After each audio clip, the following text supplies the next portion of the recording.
Title: Benny the Bear Learns to Share. Once upon a time, in the heart of the forest, lived a big furry bear named Benny.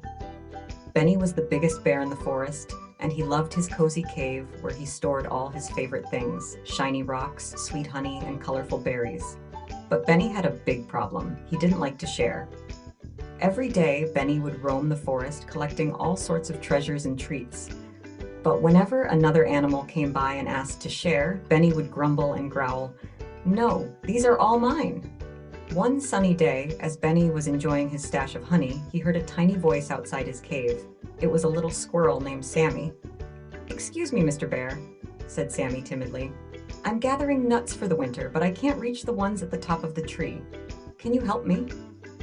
Benny looked at Sammy, then glanced at his honey pot. He hesitated for a moment, but then he remembered how it felt when he was once stuck in a thorny bush and another animal helped him. With a sigh, Benny nodded and said, "Sure, I'll help you."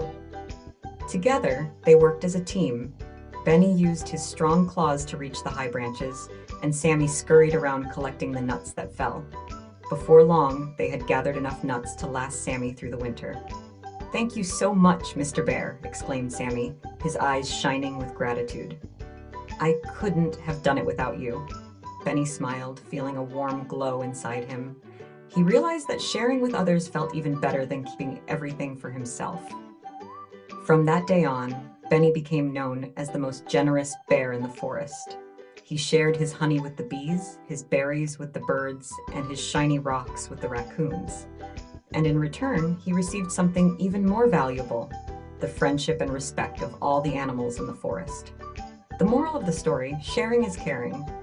When we share with others, we not only make them happy, but also create stronger bonds and friendships.